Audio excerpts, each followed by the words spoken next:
Hey guys, tonight we're going to war. Not Call of Duty war. Not the kind of war where you respawn and talk trash to your enemies through a headset. I mean the kind of war where the air smells like sulfur, the mud clings to your skin like a second layer, and bullets don't miss because the guy pulling the trigger was taught to hate you. This is the Korean War, the war most people forgot, the war that never technically ended. Before we dive in, hit that like button if you love history that keeps it real, gritty, and occasionally funny. And if you make it to the end without falling asleep, you're built different. Comment armistice, so I know you're one of the real ones. Dim the lights. Pull the blanket up. Let your dog take your spot at the foot of the bed. And if you're listening in the dark, try not to picture the sound of boots crunching gravel behind you. The stage is set. You wake up in a divided world. You wake up in 1945. World War II has just ended. Nazis, done. Imperial Japan, bombed into submission. Everyone's either celebrating or counting the bodies. But on the other side of the world, a quiet crack splits the Korean peninsula in two, like a chopstick broken in half. Here's the thing. Korea wasn't looking to become the next global flashpoint. It had been under Japanese occupation since 1910. And now, after Japan surrendered in World War II, Korea thought, finally, we're free. Yeah, not quite. Enter the Soviet Union from the north and the United States from the south, both of whom said, hey, we'll just help you rebuild, no big deal. Spoiler, it was a big deal. The 38th parallel became the line in the sand. North of it, controlled by the Soviets. South of it, managed by the Americans. Imagine your house gets robbed, and the two biggest dudes on the block come in and start arguing over how to renovate it. Yeah, it's your house, but now you're watching them install their own furniture. Meet the main characters. In the north, a short, quiet guy named Kim Il-sung, who studied under Stalin and looked like your uncle who never smiles in photos. He had big dreams of communism and an even bigger dream, to unite Korea under his rule. In the south, a fiery dude named Syngman Rhee, Western-educated, anti-communist to the bone, and not exactly chill. He wanted to unify Korea too, just without the whole Stalin part. The tension was there. It was awkward, like sitting between two divorced parents at dinner, and they both think the mashed potatoes are theirs. And while the Cold War was heating up between the US and USSR across the globe, Korea became the perfect pressure point. Nobody thought it would explode, until it did. Chapter 2. Invasion. June 25, 1950. You're asleep when it begins. It's a humid summer night in Seoul. You're lying on a straw mat, windows open, insects buzzing outside. Then, boom, shells crash into your neighborhood. Artillery screams through the air. The North Korean People's Army, NKPA, has crossed the 38th parallel. This is not a raid. This is war. The South Korean Army? Totally unprepared. Most soldiers didn't even have rifles. Some were given American bayonets from World War I. One U.S. general later said it felt like sending firemen with squirt guns to stop a forest fire. In just 3 days, North Korean troops take Seoul. Pause for a second and let that sink in. The capital, gone. 3 days. That's like someone stealing your car while you're still in the driver's seat. The world reacts, slowly but loudly. The United Nations Security Council freaks out. But here's the twist. The Soviets were boycotting the UN at the time because China, communist, wasn't being recognized. So when the vote came up to send military aid to South Korea, the Soviet chair was gone. Unintentionally brilliant, or just unlucky. Boom. UN forces led by the United States get the green light. Enter the U.S. military operation. Kick butt. Begins. General Douglas MacArthur shows up like he's in a movie trailer. Sunglasses? Check. Pipe? Absolutely. Ego? Larger than the Pacific. He lands troops at Incheon, a risky amphibious assault that everyone said wouldn't work because of the extreme tides. MacArthur responds, "I like risk." The gamble pays off. UN forces retake Seoul, push north, and suddenly, they're not just defending anymore. They're chasing. Chapter 3. We push north. Too far. Now you're in enemy territory, and it's snowing. It's October 1950. The leaves are turning red, so is the map. MacArthur wants to finish the job. He doesn't just push the North Koreans back to the 38th. He keeps going. Past Pyongyang. Past every warning. All the way to the Yalu River, which borders China. And China, not a fan. Enter the Chinese People's Volunteers. Definitely not Chinese troops. Wink, wink. It's November. You're cold. Your boots crunch on frozen leaves. Then you hear it. A bugle. And suddenly the hills erupt with hundreds of thousands of Chinese soldiers. They don't have air support. They don't even have radios. But what they do have is numbers. And surprise. UN troops are pushed back hard. It's a retreat. Fast, bloody, panicked. One soldier called it the longest retreat in American history. The Chosin Reservoir, where men froze before they died. If you've ever seen a horror movie set in the snow, this is worse. Temperatures dropped to minus 35 degrees Fahrenheit. Guns jammed. Eyeballs froze. Wounded men were stacked like firewood to keep others warm. No joke. But despite it all, the 1st Marine Division fought their way out, surrounded, outnumbered, and freezing. Their motto: we're not retreating, we're just advancing in a different direction. That's the kind of line you only say when you're one frostbite away from losing your pinky. Let's pause here. Take a breath. Grab a sip of water, or warm tea if you're trying to knock out for the night.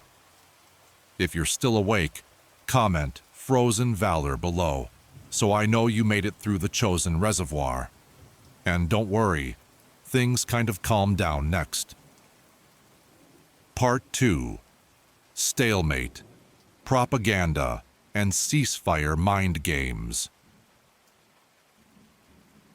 Chapter 4.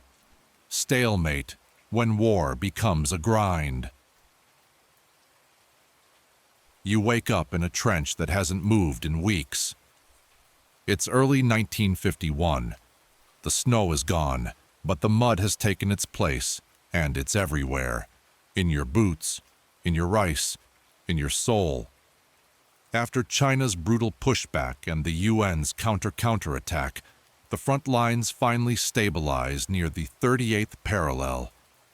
Yep, right back where it all started. You'd think that would be the end, right? Not even close. The war goes from a sprint to a slow, bloody crawl. We're talking World War I-style trench warfare, machine guns, sandbags, barbed wire, and miles of misery.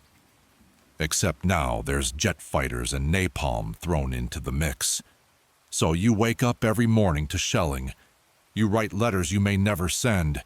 You sleep with your rifle like it's a teddy bear. And you dream of food that doesn't come in a tin can labeled meat product. Welcome to the psychological war zone. Since both sides can't advance, they get creative. And by creative, I mean petty. Propaganda loudspeakers blast across the no man's land. Dear American soldiers, your girlfriends have forgotten you. Why die for a country that sent you here? Come over to our side. We have rice and women. It's like being in a toxic relationship with your radio. Meanwhile, leaflets fall from the sky like confetti, except they're not fun. They show fake letters from loved ones, photoshopped corpses, basically early Instagram, but cursed. Let's talk about napalm. You ever see fire stick to water? Napalm does that. The U.S. Air Force dropped 32,357 tons of it on Korea. Villages vanished, hills melted. There's a reason so many Korean war vets came home with haunted eyes. It's a war where victory looked more like, we bombed the hill again, the same one as last week. Chapter 5. Let's end this, or at least pretend to. You sit at a table shaped like a rectangle. They want it round. Peace talks start in July 1951. And if you thought the war was messy, wait until you see the diplomacy. The negotiations are held in a town called Panmunjom, near the front lines. It smells like gunpowder and cold coffee. Both sides want peace, sort of, but they want it their way. And that's when we hit the table war. Yes, they argued about the shape of the negotiation table. Round, square, long rectangle. They spent weeks fighting over seating arrangements. Meanwhile, people were dying daily at the front. At one point, the North insisted the UN negotiators sit lower to make them appear inferior in press photos, like this was petty warfare diplomacy level 10. The POW nightmare. One of the biggest sticking points was prisoners of war. The UN said, let's ask them where they want to go. North Korea said, they all want to come back to us. Turns out, most didn't. Over 22,000 North Korean and Chinese POWs refused repatriation. Some went to Taiwan, others stayed in the South. North Korea took it personally. They still hold a grudge. Yes, to this day. Meanwhile, on the battlefield. While the diplomats argued about paperwork, the soldiers paid in blood. The fighting didn't stop. It just turned into a tug of war over tiny, meaningless hills. And when I say meaningless, I mean hills with names like Heartbreak Ridge, Bloody Ridge, Pork Chop Hill, Old Baldy, Sniper Ridge. Each one was gained and lost repeatedly. Thousands of men died just to take high ground that would be bombed and abandoned a week later. Modern comparison time.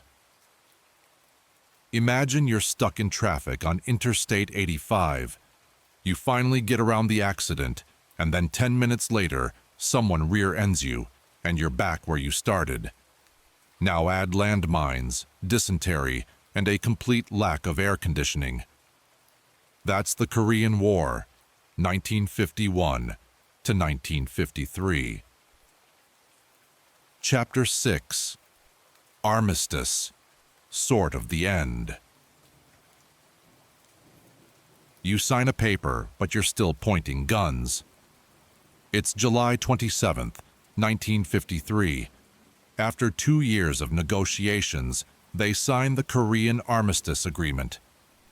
Important word, armistice, not peace treaty. The Korean War never technically ended. There's still no formal treaty, just an agreement to stop shooting. So now there's a demilitarized zone, DMZ, 2.5 miles wide, stretching across the Korean peninsula. It's one of the most heavily guarded borders on Earth. It's also full of landmines, guard towers, and the occasional tourist who's like, let's take a selfie by the fence.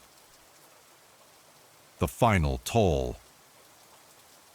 The numbers are brutal, 5 million people dead, over 36,000 Americans, 1 million Chinese soldiers, 2 million Korean civilians. And for what? The line didn't move.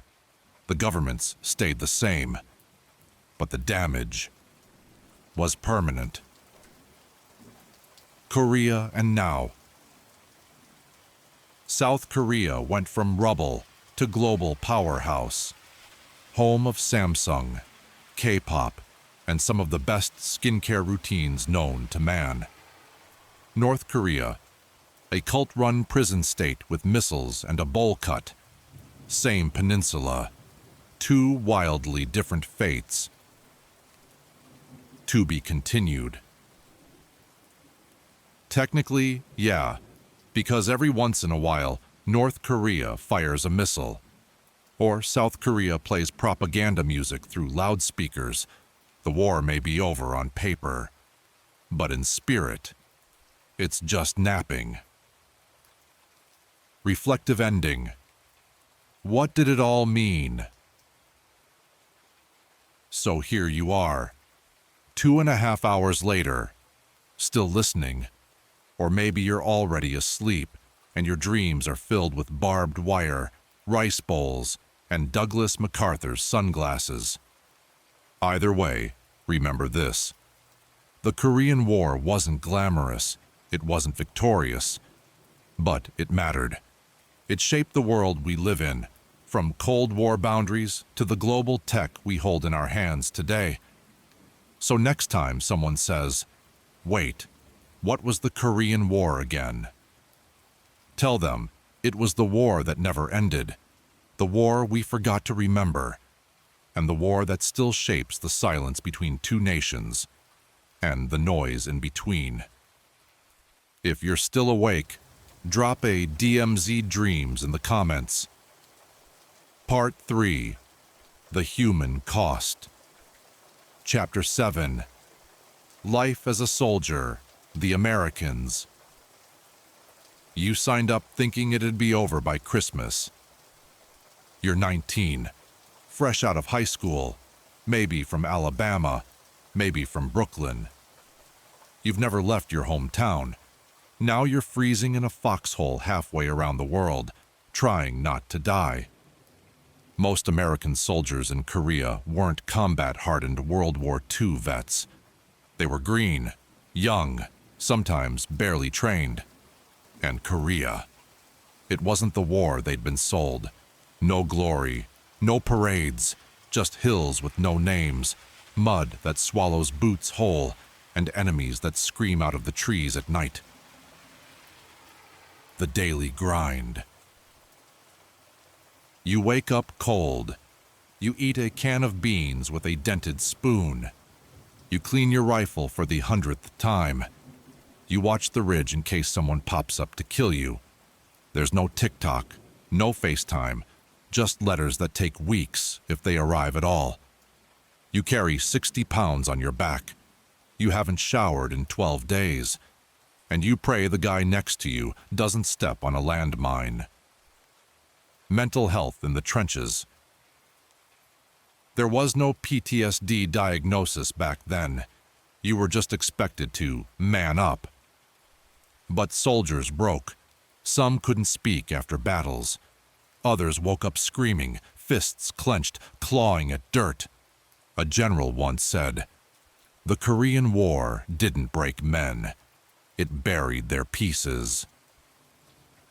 Chapter 8. Life as a North Korean Soldier. You fight not for glory, but survival. Your name is Park. You're 21. You didn't join the army. You were taken from your village and given a rifle. The NKPA had Soviet tanks and Chinese rifles, but logistics were a nightmare. Food was scarce. Shoes, optional.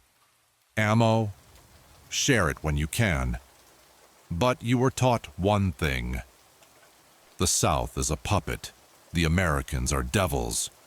You believe it. You have to. The front lines were a furnace. You charge hills while UN bombers paint the sky with napalm. You don't stop. You're told if you retreat, your family may disappear. So you keep going. Over corpses. Through fire. And somehow, you survive. For now. Chapter 9. The Chinese Volunteers. The People's Tidal Wave. You're from Henan Province. You've never seen Korea before. But Mao says you're going to resist America and aid Korea. So you pack some rice and walk across frozen mountains in sneakers. Over 2 million Chinese soldiers fought in Korea. They weren't just soldiers. They were farmers, students, prisoners, and they were fearless. They attacked in waves. No radios, no tanks, just bugles and sheer manpower. Logistics. What logistics? Chinese soldiers carried everything by hand. Their resupply lines stretched across rivers, cliffs, and caves. They moved at night, hid during the day, and used the dark as cover to encircle UN positions. They weren't supposed to win, but somehow they kept the war going. Chapter 10. Korean Civilians, the ones who lost the most. You wake up in a village near the 38th. The war passes over you. Then it comes back. Then it passes again. Your home is now a battlefield. You've buried your parents. Your brother was conscripted by the North. Your sister works for the South. You don't care who wins. You just want it to end. Entire towns were erased. 600,000 homes destroyed. Entire cities flattened. Roads became graveyards. The war created 10 million refugees. That's nearly half the population. They fled on foot, carrying their kids on their backs, stepping over the dead, dodging bombers. They starved. They froze. They died in silence. Chapter 11. The Orphans and Lost Generations. War leaves behind orphans. Korea had hundreds of thousands. Some were adopted abroad. Some scavenged ruins for food. Others joined armed groups just to survive. One American soldier wrote, "I saw a 5-year-old girl offer herself for a crust of bread. That's when I realized we weren't the good guys. We were just guys." If you're still with us, type "Forgotten Voices" in the comments. These are the people history textbooks never talk about.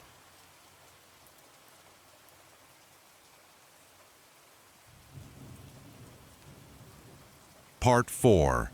The battle's history forgot. Script word count. Total, approximately 14,500. Chapter 12. Welcome to the meat grinder. The battle zones they don't teach you about. You crawl up a hill, and history doesn't even remember its name. Okay.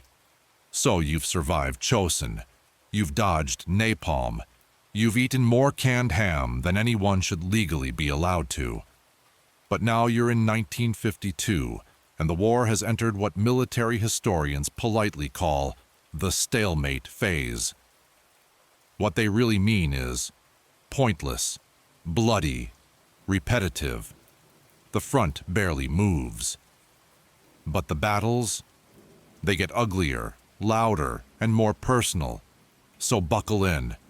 We're heading to Porkchop Hill, Bloody Ridge, Whitehorse, and a dozen other places that sound like failed barbecue joints, but were actually hell on earth. Porkchop Hill, April 1953. You're holding a hill shaped like a pork chop, for no reason. The hill got its name from aerial photos. It looked like a pork chop. But trust me, there was nothing tasty about it. The U.S. 7th Infantry Division was ordered to hold it.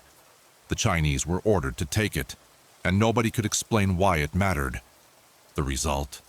A 10-day brawl with hand grenades, bayonets, and artillery so loud it made your teeth vibrate. Soldiers fought in close quarters, inside collapsed trenches, covered in blood, mud, and whatever was left of the guy next to them. A quote from one of the survivors.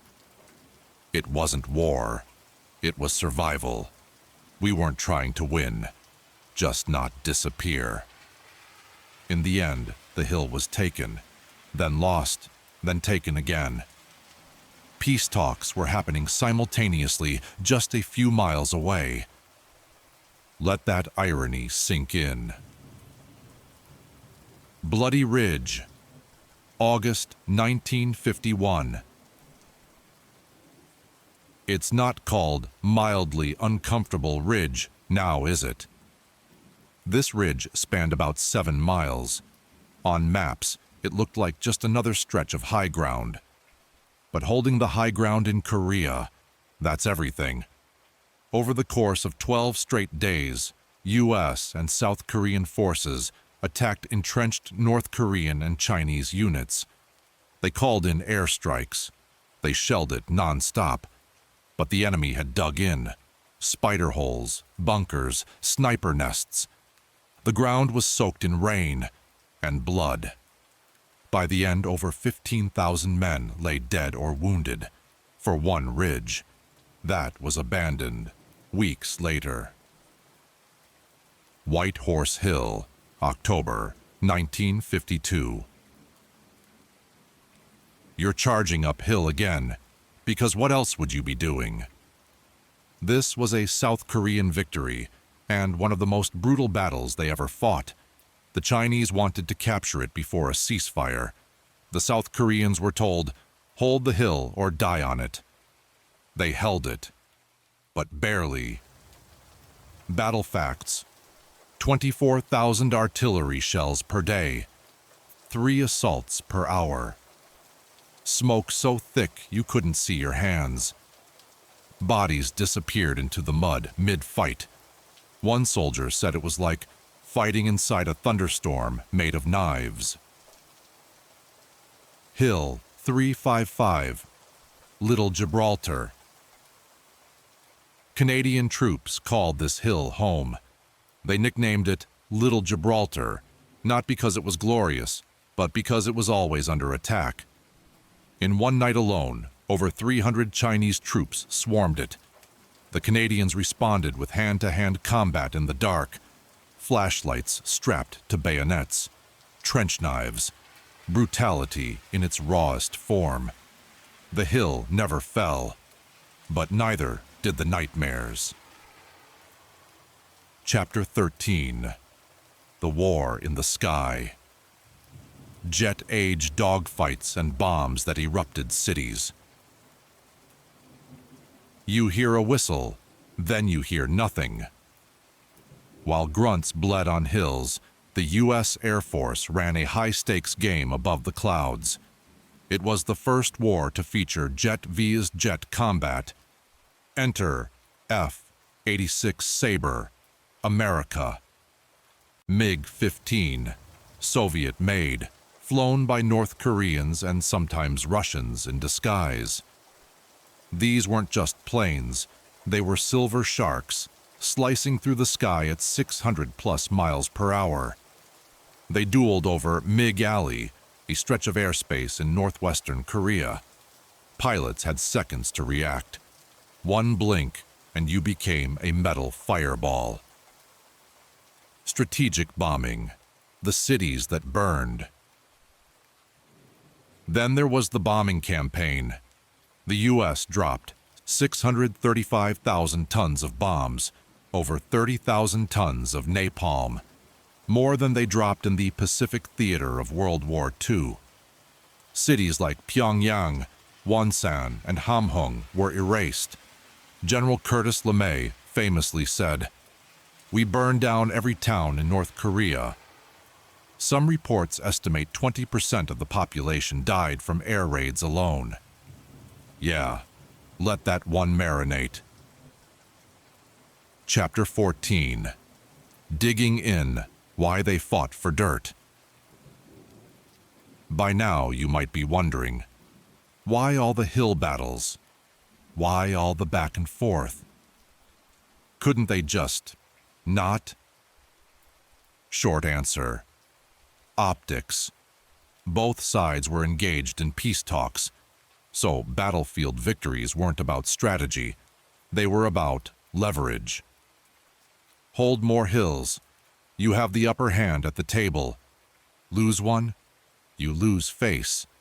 So men died for ridges, for valleys, for patches of frozen mud with no name. Because even when you're talking peace, the body count still matters. Modern reminder: imagine a group project where two people argue for hours, but they make you do all the hard work. Now replace group project with war, and hard work with killing and dying, and that's the Korean War's final stretch. Part 5. Aftermath and Legacy. The war that never ended. Puts us near the 23,000-word mark. Chapter 15. After the guns went silent. You go home, but part of you stays behind. It's July 1953. You're exhausted. You've been rotated out of the line. You hear rumors that an armistice is being signed, and then one day, the guns stop. Just like that. No grand finale, no final charge, just silence and a signature. You pack your gear, you're flown home. People greet you like you're back from a camping trip, not from one of the deadliest wars in human history. No parades, no welcome home banners. Most people in the U.S. barely knew it was happening. You're part of a generation called the Forgotten Veterans. And that name sticks. Chapter 16. Two Koreas, Two Destinies. One rises, one hides. After the dust settles, the Korean peninsula is split clean in two, and what happens next is the most dramatic national fork in the road of the 20th century. South Korea, from rubble to riches. It starts poor, devastated. No power grid, no jobs, just trauma. Then, from the 1960s onward, boom, industrialization, education, tech innovation. By the 2000s, South Korea is a global tech hub, the birthplace of K-pop, a democratic powerhouse, a country with universal health care, bullet trains, and Wi-Fi so fast it makes the U.S. look like it's on dial-up. All of this built on the ashes of war. North Korea, the Hermit Kingdom. Meanwhile, the North chooses a different path. Under Kim Il-sung, then Kim Jong-il, and now Kim Jong-un, the country turns into a hermetic cult state. No internet, no elections, no freedom. Instead, forced labor camps, widespread famine, nuclear weapons paraded like toys. The Kim regime builds its identity on one truth. The Americans started the war, and we never surrendered. In North Korea, The war never ended. It's part of every school book, every poster, every movie. A national trauma turned into propaganda. Chapter 17. The DMZ, a border frozen in time. At the 38th parallel, a surreal strip of land cuts Korea in half. The demilitarized zone, 2.5 miles wide, 160 miles long. Guard towers, landmines. Wild animals roam free. Occasionally, so do tourists. South Korean soldiers wear aviator sunglasses to look intimidating. North Korean soldiers just stare back. Sometimes they just stand there, silent, still. It's a photo op for some, a prison wall for others, and a reminder that peace was never really signed, only paused. Chapter 18. What did it all mean? You survived, but the war lives on. The Korean War left. 5 million people dead. 10 million families separated. 2 nations still technically at war. And yet, most of the world forgets it happened. Why? Because there was no clear villain, no dramatic ending, no satisfying resolution. But that's what makes it real, because sometimes history isn't about glory. It's about holding the line, about dying for a hill no one remembers, so a line in the dirt doesn't move. Final reflection. The story doesn't end here. You might be lying in bed now, eyes closed, letting sleep pull you under. But somewhere out there, just beyond the 38th parallel, the war waits. It never ended. Not really, it's just quiet. For now, thank you for listening.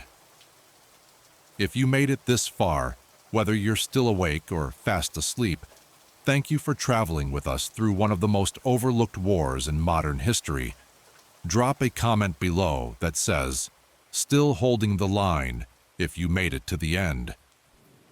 Let us know what war, event, or moment in history you want us to tackle next. And don't forget to like, subscribe, and share this if you believe history should never be forgotten.